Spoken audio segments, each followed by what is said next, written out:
Support for this podcast comes from the Central Valley Journalism Collaborative, connecting communities with the resources, infrastructure, and networks to ensure a vibrant local free press. From KVPR in Fresno, this is Central Valley Daily. It's Monday, October 13th. I'm Elizabeth Arkalian. Residents in a small town in the Sierra Nevada foothills feel like they're being overtaken by out-of-towners. I spoke to a few permanent residents who expressed being the only permanent residents on their street. The problem short-term rentals are creating for the town of Three Rivers. That conversation in just a moment. Support for Central Valley Daily comes from Body 20 in Fresno's Fig Garden Village, offering full-body electromuscle stimulation training sessions. It's a high-tech, time-efficient way to help preserve and rebuild lean muscle. Each 20-minute one-on-one session is guided by a certified coach using FDA-cleared technology. Body 20 accepts health savings account cards. More information available by searching the Fig Garden location at body20.com. And now to our feature story. Central California is full of fantastic getaway spots, many of which are nestled in the Sierra Nevada foothills. That's where you can find the community of Three Rivers. The town is aptly named after the convergence of the northern, middle, and southern forks of the Sequoia River. It's also considered the gateway to Sequoia and Kings Canyon National Parks, drawing many tourists every year. And tourism is a key industry for this tiny town, but lately that has caused a bit of a kerfuffle. Vacation rentals, like Airbnb, have become a contentious issue in the community. Some residents are grateful that they can make money on people keen to see the nearby parks. Others want more restrictions, fearing that their neighborly town is being visited by too many people. To talk more about the impact these short-term rentals are having on Three Rivers, today I'm speaking to Sam Mauhay-Moore. He's a national parks reporter at the SF Gate. Sam starts our conversation by first painting us a picture of Three Rivers. So Three Rivers is an unincorporated community of about 2,000. It's in the foothills of eastern Tulare County, and for decades it's been a tourist hotspot for visitors making trips to Sequoia National Park. It's the last town you pass through on Highway 198 before the entrance to the park. I actually remember staying in a little motel in town when I was a kid with my parents on a visit to the park, but a lot has changed in the community since then. That was before the proliferation of short-term rental platforms like Airbnb and VRBO.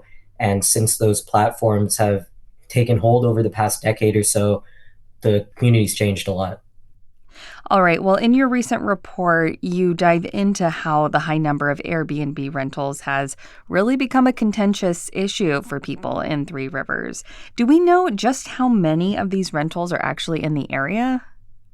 So a report given at a Tulare County Board of Supervisors meeting last year listed a little bit over 500 rentals. When you look up Three Rivers on Airbnb, hundreds will show up, certainly more than 500.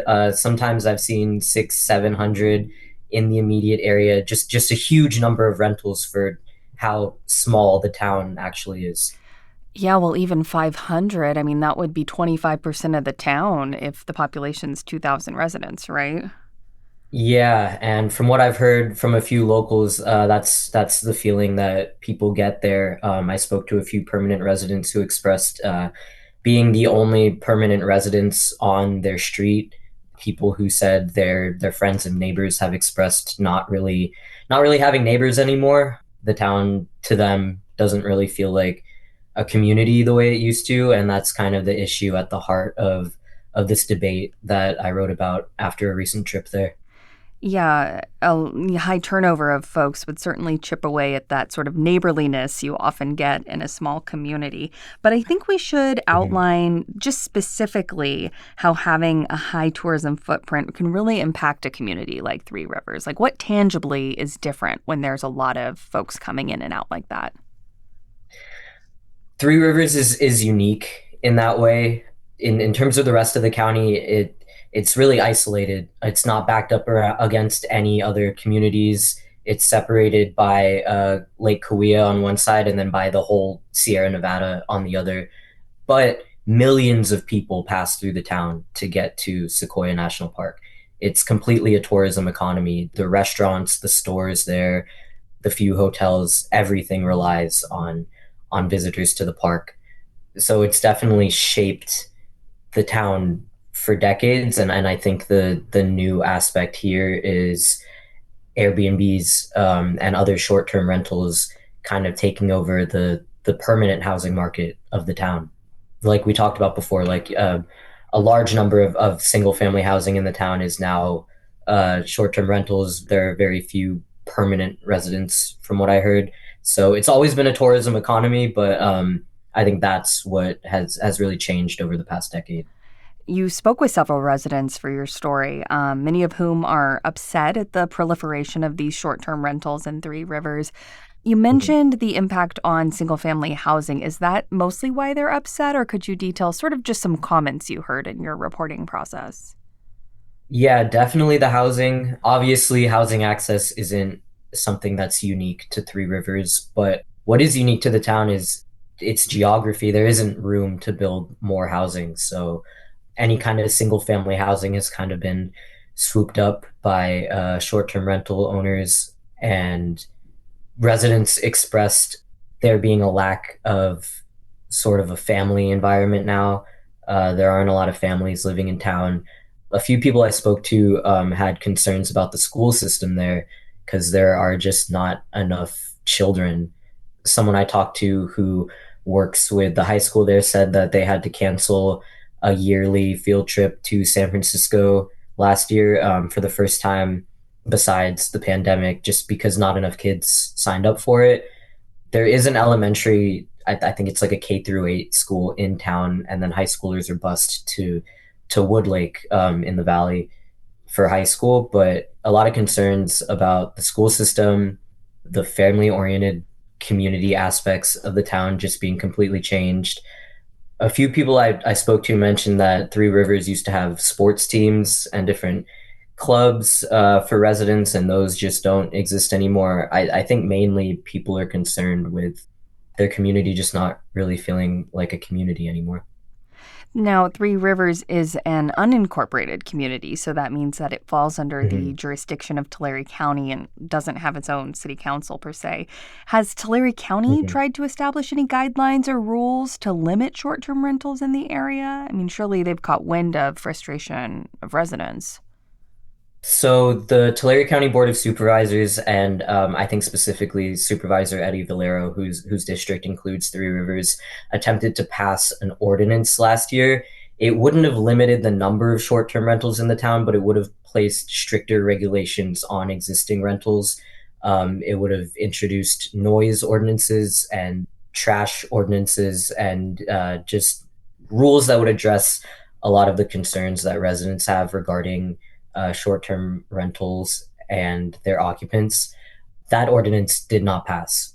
It was a big, it was a big kerfluffle, in the town and in the county, but it ultimately didn't pass, and residents are still left at this crossroad, and it's still a pretty contentious issue among residents.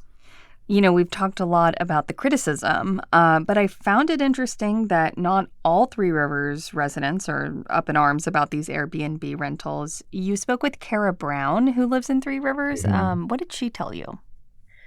Yeah, so Kara Brown surprised me.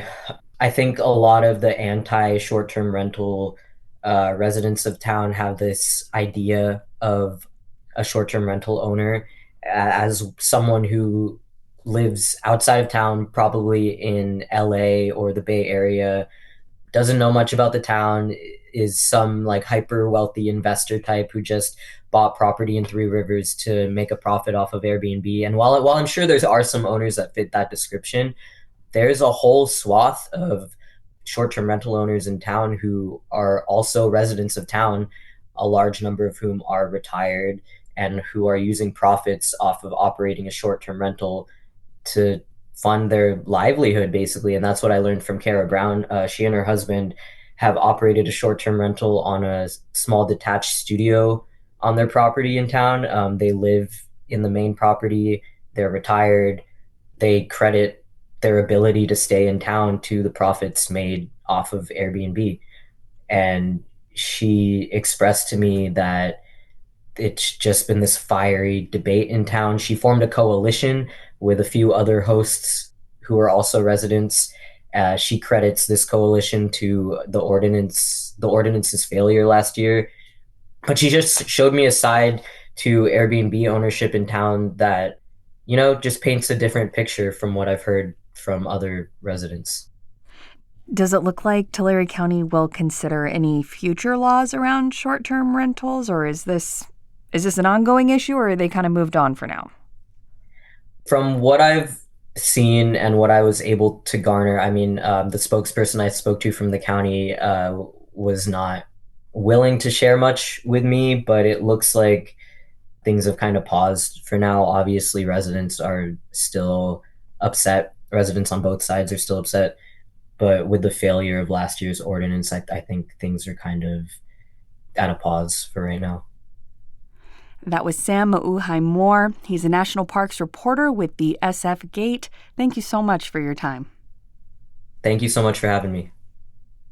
And that is today's show. If you have feedback, don't hesitate to reach out. You can always email podcast@kvpr.org. Today's episode was produced by Jonathan Linden and KVPR with support from the Central Valley Journalism Collaborative. I'm Elizabeth Arkalian. You can find the latest local news anytime at kvpr.org.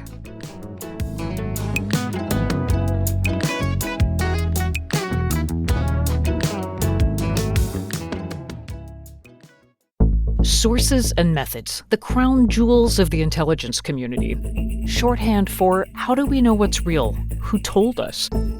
If you have those answers, you're on the inside, and NPR wants to bring you there.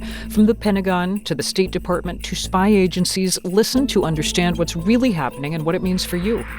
Sources and Methods, the new national security podcast from NPR.